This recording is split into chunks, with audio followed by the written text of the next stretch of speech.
1991. And a family is gathered for a 4th of July celebration. The summer, they're all together.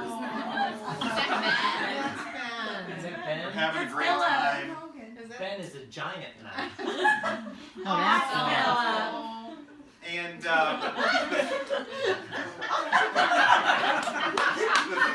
the family's gathered. A young woman is capturing the memories with her family's video camera. I think I have a picture of the young woman right here.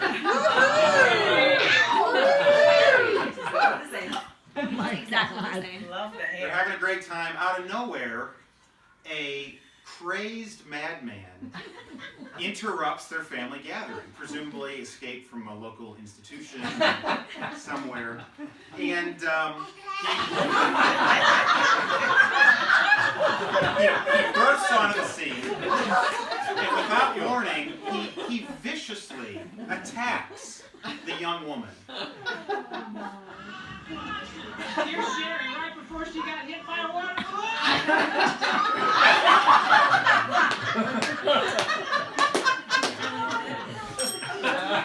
Now, he escaped. The police did release this photo of the man.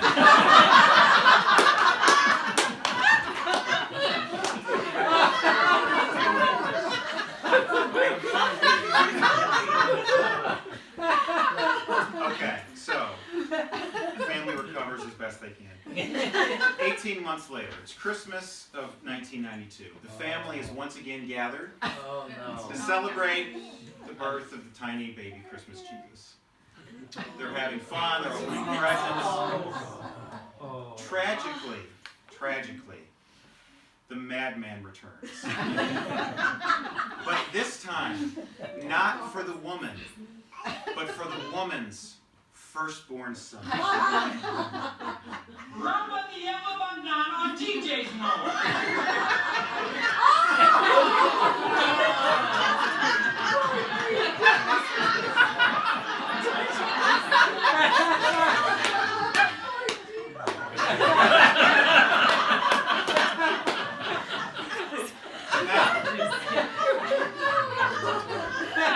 This crazed lunatic, he forgot one very important thing, is that little boys grow up. And today, this little boy will have his revenge.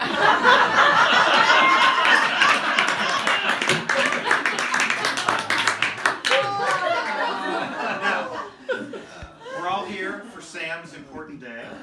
Vicki called me in, I want to say it was like early December-ish, to say she wants to have this party for Sam, and she wants it to be a roast, which I was very excited by, because as he said, most of you in this room have been roasted by Sam at one point or another. But I had a suspicion of what was going to happen, and, you know, I don't hate being right all the time, but, you know, really what you saw earlier today is, as far as roasts go, it was a pretty disgusting display, you know. Oh, Sam, you're so great. Oh, Jesus loves you more than anyone else. Oh, you're so wonderful. Folks, that was not a roast, okay? Because the true purpose of a roast is this.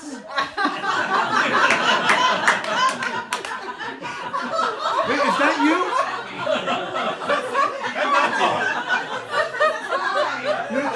That's what we reminds me of. It's the Montoya.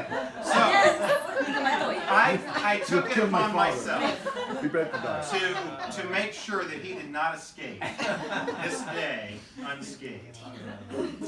So, before we get started too much, I do want to acknowledge someone that's here with us.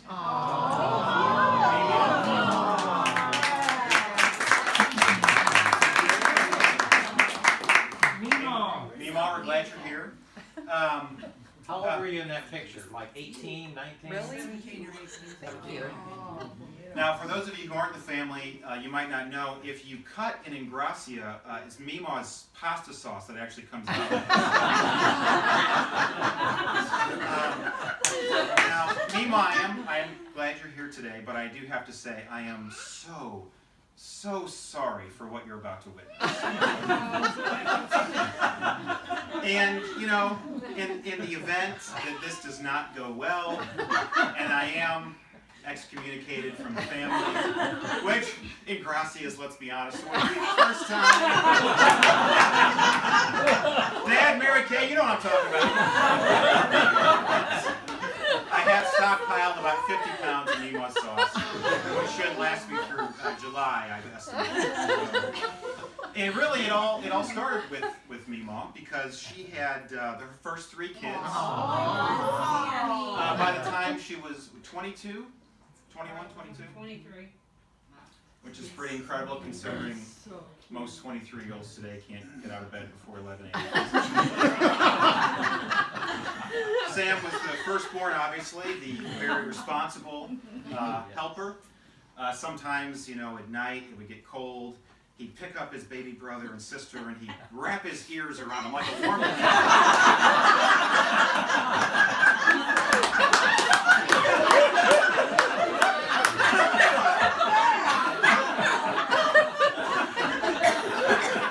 It begins. And even from a young age. You wonder why I taught in the kingdom. Yeah. Well, I am a king. well, yeah. Even from a young age, Sam knew he wanted to be in the ministry. He was preparing for it early.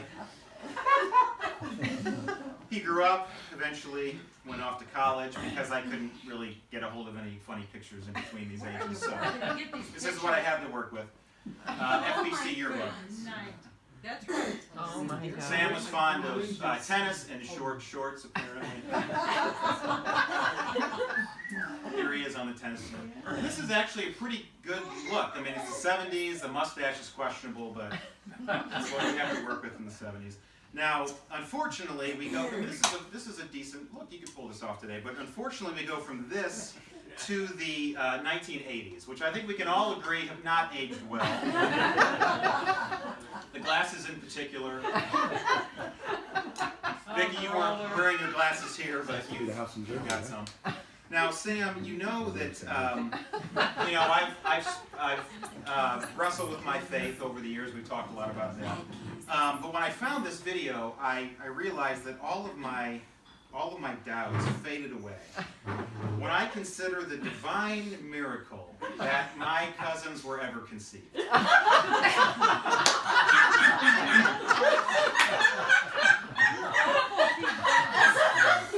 it was the 80s. Julie, this is nothing. Okay.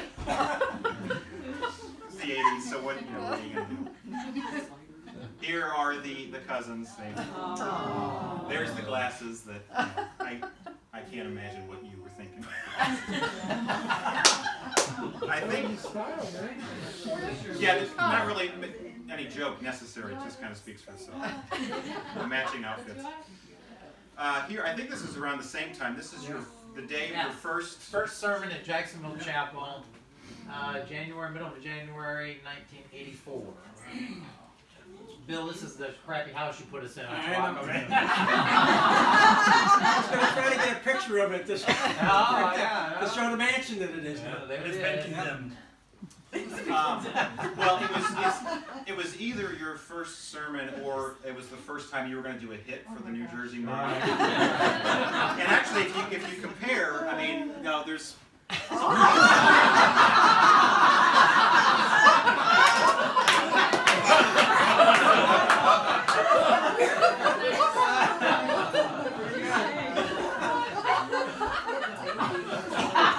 Mio Padre, Penza Antique.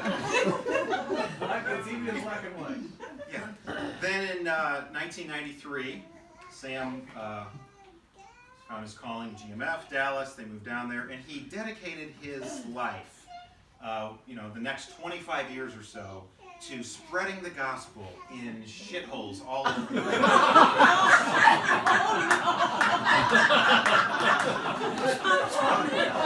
Hey, you're the crowd that voted for him. And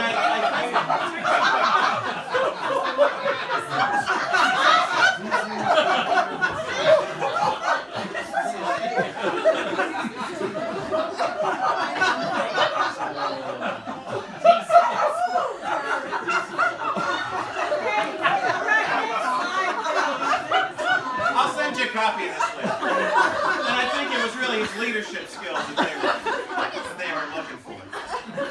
Wow, Dad, really with the mask?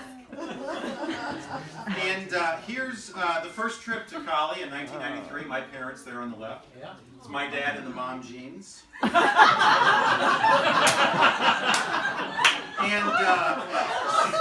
Sam normally has his, he forgot to wear his fanny pack. Yeah. And also on the same trip.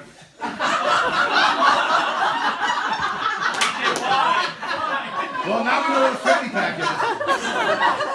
Let's all just take a minute to enjoy it.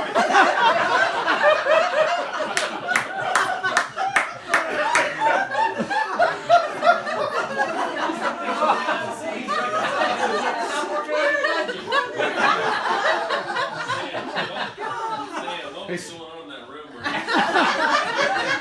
someone taking a photo of you with I don't know who took it. no more money. Sam, it gets hot in some of those shitholes. Black socks.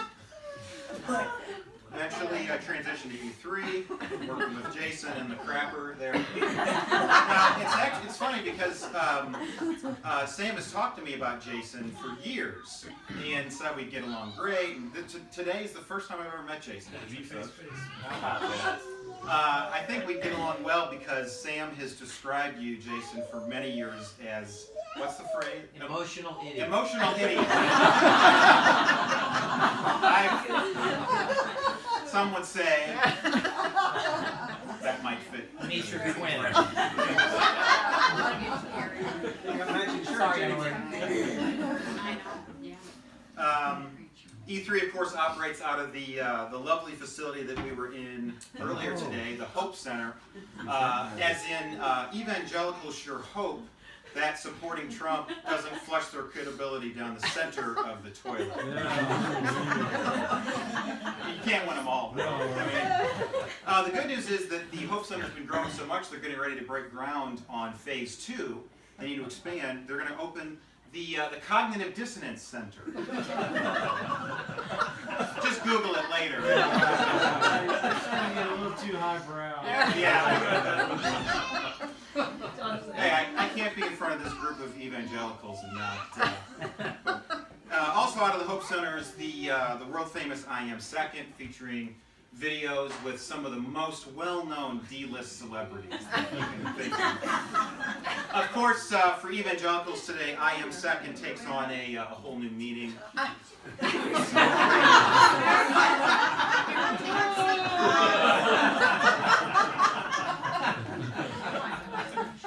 Speaking of Trump, I was recently talking with Bernardo, who couldn't make it today. Yeah. But we were talking, and he was saying that he's been lobbying pretty hard for the wall. And I was thinking, why would that be? That's really weird. And then I sort of clicked what he was trying to say, and I had to explain to him, no, Bernardo, the wall won't keep the white people from coming to you.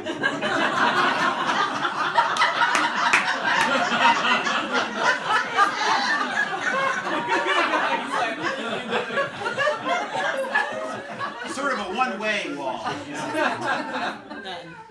Of course, over the last 25 years, Sam has developed many deep relationships with people in countries all over the world. Here he is getting to know the FARC rebels.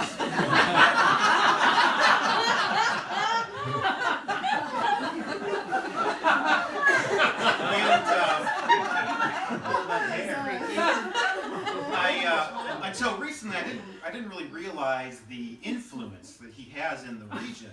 And I sort of got a first-hand account. And actually, and what I'm about to tell you, at least this first part, is actually not a joke. About a year ago, I was in Guatemala with Rob Graham, some of you know. Yeah. We were abducted by a Guatemalan street gang.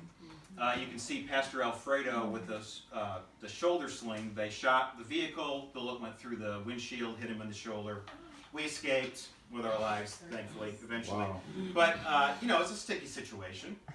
And, you know, I'm thinking, geez, how am I going to get out of this? This is, I don't know what's going to happen. And then I realized, I might have some leverage here. So I said to the banditos, I guess, you know the technical term. I said, you probably haven't heard of me, but maybe you've heard of my uncle, Samuel Francis Ingrassia? And immediately they became very nervous and skittish. And I said, well, he's my uncle, and if you don't release us, you know, he has a very special set of skills. And if you don't release us, he will find you. And when he does, he will evangelize you. And they let us go.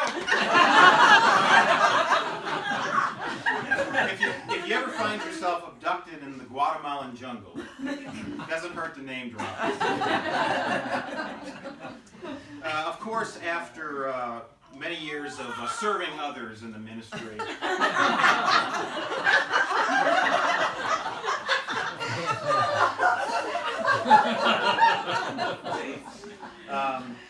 Sam's been exploring some new opportunities. This Nature Nates, he's been doing some work for them. But Sam, I have to tell you that, you know, this Nature Nates thing really, see what happened is the board at E3 got together and they said, this guy will not go away. What? Gotta get rid of him. And so they sort of came up with this whole honey thing, like, oh Sam, there's this honey thing over here. Go do that. And they're, you know, they're kind of hoping you know. It would stick. Maybe it's, yeah. Hey, look at that. You got potential, kid. Don't encourage that. Of course, you know, in the twilight of his life now, Sam has transitioned to a new role, and that is Sampaw. We saw some videos earlier of Sampaw. And, you know, because of the old age, the memory starts to go. The name Sampaw has actually become a useful for Sam to, you know, sort of get through the day. Helps him remember things. So of course you wanna make sure you start the day off right.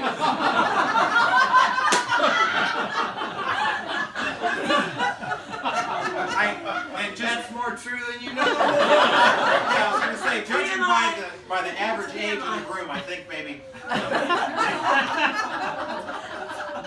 Sam likes to play tennis, so of course you've got the joints loosened. Yeah, that's Now, true too. now I don't actually know what Metamucil is. I just know that old people take it. It's the first one. That's the same. It's the same as the first one? Yeah, sort of. Oh, Sam. Twice a day for the You really need to get something looked at because of course you got to have your.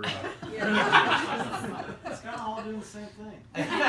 And you want to make sure that, you know, at the end of the day you want to relax. So of course, you know, you got to.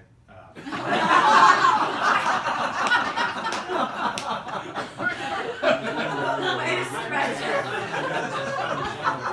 Finish the day off right. Now, as the clock winds down, Sam's life. I mean, really, you know, like I said earlier, how much time is really left? We don't know. Could be days at this point. But Sam he's always told me that if he ever got to the point where, you know, he couldn't really cut it on his own, he'd come up to the cabin for deer season. We'd have one last hunt, and you know, we'd just take him out to the woods and end it. So Sam, I don't know how long it'll be, but just know that from this point forward, I've got an extra bullet ready. In the event that, you know, you decide it's time to take it down. And I would do that for you.